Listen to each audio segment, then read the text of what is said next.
good with it in the hood with it? Welcome back to the Collective Clips, where you already know we get it in. But before we get it in, man, let's hit that like and subscribe button. Put your notification bell on all so that way you're directed in the direction of the dope content I'm kicking. And I highly appreciate all the support I'm getting. We're going up on this channel and it's all because of you. And that's a humbling experience. And I'm glad I could share it with you. Thank you so much. So, Scott Peterson, who remembers that guy? You know, dyed his hair, tried to go to San Diego, tried to leave, right? So they say, you know, had a bag full of money and was on his way. He was trying to cross the border. I don't know what that was going to do for him. He would have went over the border and got ate by fucking some perros, right? They'd have got his ass. But he didn't quite make it. And when that case, the Laci and Scott Peterson case, blew up in the Central Valley, I mean, it blew up. Everybody, it made national news. Everybody knew about it. Everybody heard about it. And everyone had their opinion on it. And I'm going to state my opinion right now. What I've always thought from the beginning. And now what I thought and what I think is coming to fruition. You know, when you do a crime and you're arrested in the state of California, all that innocent to proven guilty, throw that shit out the window. We'll see that go that way, right? Everybody knows when you're arrested, you're guilty until proven innocent. Okay, because if you're not proven guilty yet, why are you in handcuffs? Why do you need a lawyer? Why do you have to go through all the justifications and due process and be incarcerated, you know, pending the outcome of your trial? You know, I understand there is bail for those that have a lot of money and could do that. But for those that are like me, that were broke as fuck, right? I never had a chance to bail out. I never had a chance to, and I guess that's just because of what I was doing. I was gangbanging rather than getting a bag, right? But I still was always presumed guilty until proven innocent. That's why you go to trial, to fight for your innocence, to show that, no, I wasn't there. No, I didn't do it. Fuck no, right? But, you know, you're going to be judged by the people in that jury and what they hear, the hearsay, the he said, she said, and what they think, rather than what they know. They weren't the cucaracha under the fucking huarache. They don't know. Their antennas were not there. They didn't see it go down, but they're going to go on, you know, the evidence that's presented to them. And believe me, the district attorney, once they got a lock on your muzzle, they're going to fucking put out there anything they can to make you look guilty. They're going to talk about what you did in preschool, how you peed fucking in the corner when you weren't supposed to, you know, how you stole your mom's food stamps out of her purse. They're going to talk about every little thing you've done in your life to make you look like a bad person. Basically, they're going to tear down your character.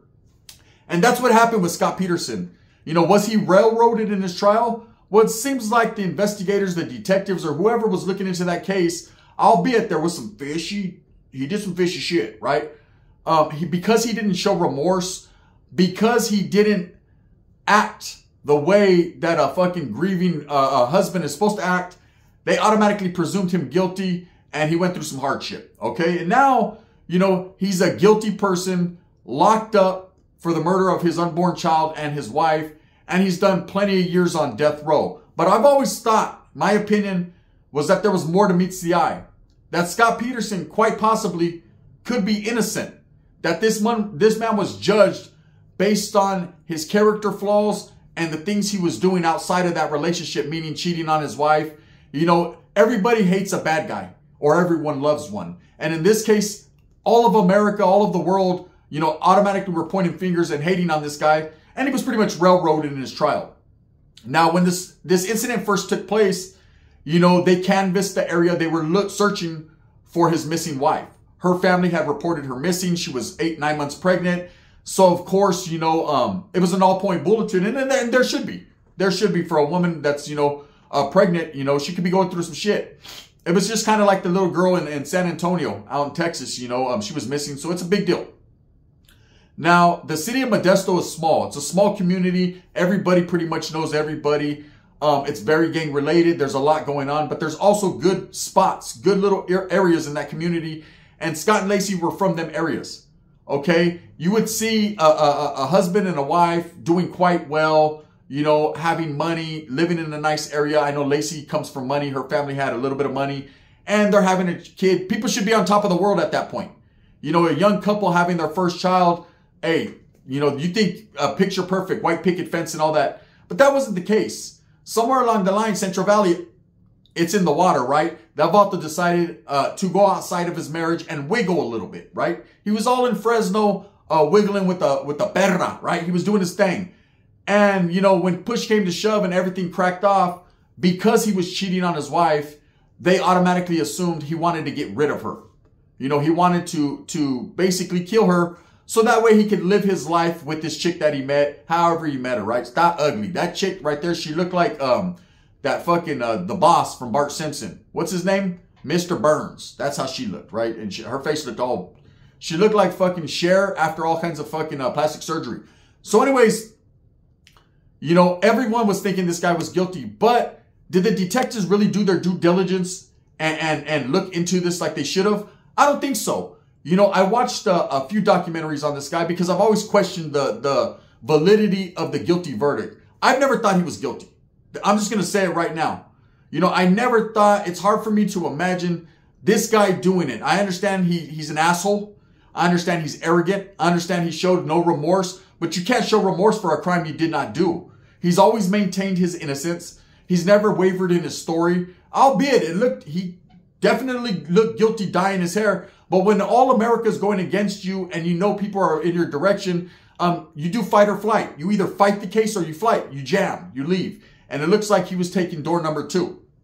So he was arrested, ultimately found guilty. But I don't think the detectives, like I said, did their proper work. In a documentary I seen, there was a paisa woman, a Mexican national, a Mexicana that worked at a flower shop that said she actually seen Laci walking her dog and a white suspicious van following her. You know, of course, because her English wasn't that great, they kind of bypassed what she had going on. The relevance of her story and what it didn't fit their timeline and their criterion. So they just kind of like put that on the shelf.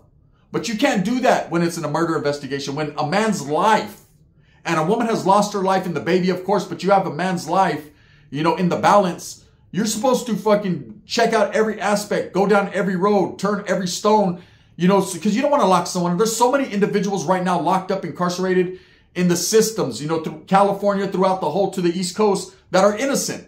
Guys that never get a second look, get no get backs. You know, times change, laws change, things change. So some of these guys were convicted before DNA was available or around. Some of these guys are convicted on hearsay because they were the last person seen with a certain person that came up missing. A lot of guys, and I had a celly, man, I'm going to tell you about him, that was convicted. He actually got his fucking case overturned. It took about 20-something years, but he was convicted and there was no body.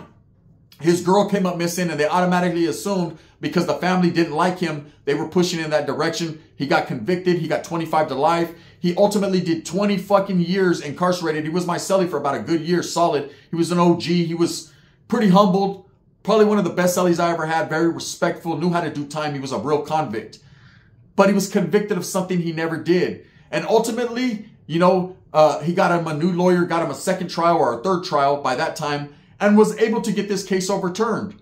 You know, and then he went through his motions of getting money for false imprisonment and all that. And I don't know how it ended up, man. I just know that day that he paroled, man, he was crying and I was very happy for him. Very happy. You know, I still had a few years to look at, but I felt like he was taking a piece of me with him. Let's go out to the streets and wiggle, homie. This was a guy I had to lace up. Didn't know nothing about CD players. Didn't know nothing. You know, when he got locked up, they still had 8 tracks. It's old school, right? And he had to go through all that torturous, all that torture, that mental torture of, imagine being like, I had a dream last night. No, right? I was locked up for something I didn't do. You know, I've told the story before, and we'll get back to Scott Peterson in a minute, but fuck him. Put him on hold. You know, I caught a violation. They gave me a year flat. And cool, I'll do my year, and as the months are going by, I'm working out, I'm with my program, I'm ready to go home. I know it's getting close, right? It's getting close. But when I looked at my EPRD, right, my early projected release date, it was 0. It was zeroed out. It was canceled out. There was nothing there. So I figured, they know what time it is, right? But these fuckers didn't know what time it was. As the months leaked by, I should have about a week, man. No parole package. Usually about 90 days pre-parole, you know, they start figuring out, you know, where you're going to parole to, you know, what you're going to do. You start talking to a counselor or a parole agent. They have parole agents in prison that are actually in the facility. And you start to figure out, you know, your program. If you're going to go to transitional housing, if you're going to go to a halfway house, if you got family to parole to, what community you're allowed to parole to. All these things need to be in your C file so that way they can keep their eyes on you because you're going to get out ultimately on parole.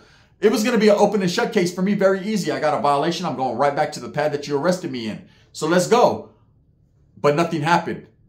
And days leaked by and weeks leaked by. And I told a homie, hey, fuck, I'm supposed to get out, eh? He said, you're bullshitting. You got it mixed up, bro. That time, that month you did in county doesn't count, bro. You know, you started, okay, so, all right, I'll be that Huckleberry, right? Fuck it. I got my Wyatt Earp on and I fucking rode my fucking horse all the way around that yard. And I realized even Wyatt Earp couldn't ride that shit. Something's wrong, right? So ultimately, man, I ended up running into a building, which I shouldn't have done. I could have got shot, and throwing myself at the mercy of the parole agent. And when the parole agent figured it out, she was shocked and said, wow, you were supposed to have been out a couple months ago. So don't I know, right? I was all stressed out. I have nightmares. I had one last night because I'm sick and shit. So I was all, you know, delirious. But I have nightmares about that situation that I never got out, that there was no one to turn to. If I didn't take the initiative to run up in that parole office and throw myself at the mercy of that parole agent and figure some shit out, she could have easily told me, get the fuck away from me, right? She could have told me anything. But she gave me 5 minutes to spit my case. And I was in that motherfucker like, check it out. Woo, woo, woo, woo, woo, right? I was trying to get out and I did. I got out the next day. So there's a lot of people that are innocent. In Scott's case, I've always believed his innocence just because I don't believe that they investigated properly and looked at any other suspects. I believe he was the one and only suspect they looked at. Now, people are like, wow, there's so much evidence. You know, they found the bodies where he was supposedly fishing. But you have to look at it. It was a very publicized case. I know, I'm from the Central Valley, right down the street from Modesto. So believe it was on every fucking channel at every given time. And one thing that I seen on the news that kind of got me suspicious in this case, right? And I'm not no fucking investigator. My name ain't Inspector Gadget. You know, that ain't my get down on my lane. But I will tell you, just as someone who watches true crime and knows what's up, you know, I peeped it out. And one of the things that happened that always blew my mind, and tell me if I'm correct or I'm wrong, I don't know. One of the things that blew my mind in the whole situation was that, yes, he was fishing. Yes, he was in the bay fishing. But they released this to the public. See, some things are better left unspoken. Usually a detective that's righteous and knows what the fuck he's doing doesn't put everything out there for the public to know. That's how they catch who really did it, by him fucking up his story, right? But they said, oh, he was out there fishing, the husband, and then mysteriously the next day bodies pop up exactly where he was fishing. That's ample enough time for whoever did this to realize they fucked. You know you done fucked up, right? You know you done fucked up. You said 11:30 and it's 12:30, right? And they wiggled over there and could have dumped the bodies right where he was fishing at because they gave it an exact location. And there you go. Bodies, time and availability. It's just like that. Just like that, right? There's a lot of things that happen in this world that'll make you wonder. Again, like I said, with the Paisa chick, they did take her, her story, you know, her credibility, I guess, was shot because she couldn't speak proper English, which is bullshit. And there's just a lot of other inconsistencies. So anyway, Scott gets convicted. Okay, the whole world's mad at him like he did something to them, right? And I understand when there's a woman and child involved, you know, people are going to be automatically aggressive towards who they believe the aggressor is, the victimizer. And yes, albeit he might not have been the best husband. And people are like, he didn't even care that his kid was killed. Well, let me explain something to you. I'm a father. And I have 4 children. And by 4 different women. Yes, you know what I'm saying? I was a hoe. You know I'm a hoe. I was out there letting that people go. Right? I was doing my thing. But in that situation, you know, with my oldest daughter, it took a long time for us to get acclimated to each other and to build a bond. See, when you're not there for your child when they're a baby, there is no bond. And pre that bond, that mother and father bond with their children, you know, albeit it's a kid and it's, wow, you know, I got a kid on the way, but a lot of people are not able to facilitate or build that bond so they can show really no emotion. Some people don't have as much emotion or show it on their fucking sleeve like others do. You know, and that doesn't mean a person's guilty for murder. That just means they're built different. They're built for tough, I guess. You know, they're not a Chevy guy riding low with a tear in their eye because their fucking flux capacitor blew out. It's not the way it is. So I didn't judge this man by his looks or the way he acted, but I watched him close during his trial just to kind of get an inkling and a feeling of what this piece of shit I felt at that time was really about. And I came to the assumption, and I just assumed, I don't think he's guilty. So anyways, he's been sitting down for over a decade in San Quentin death row. Okay? And just recently, you know, I had heard about this. I did a video in the past. He was trying to get an appeal, trying to get a new case. He didn't have enough. There wasn't enough there to grant this. Well, there's a group, And I'm going to give it to you from an ex-convict standpoint. There's a group called the Innocence Project, a very well-known group. They don't lose, okay? It's very hard to get your case taken by any lawyers from the Innocence Project. They have a 100% accuracy. They don't, if they take your case, you're probably going home. You know, usually most of the cases that they take, there's DNA involved, and it's guys that were incarcerated in the past when pre-Dana, right? Pre-Dana White. And now all of a sudden, because DNA is able to be utilized and they find something, they have young, good lawyers that are striving. They're able to get these cases overturned and let an innocent man walk free, which I believe in society, man, we can't forget about, you know, the people that are incarcerated. That's the problem in society. A lot of people say, lock them up, throw away the key. They're a criminal. Don't judge a man based on something he did when he was young-minded or not thinking straight or he was gang-related, because people change. People change every single fucking day. They better themselves. There's things that I did in the past I would never even think about doing now. In fact, I look at myself in the mirror every day and I say, you fucking dummy, right? Why'd you do that? If you would have did it this way, you wouldn't have got caught. Innocence Project has picked up Scott Peterson's case, okay? So that means he's going to be retried. That means he's going to have an appeal and he's going to have a new trial.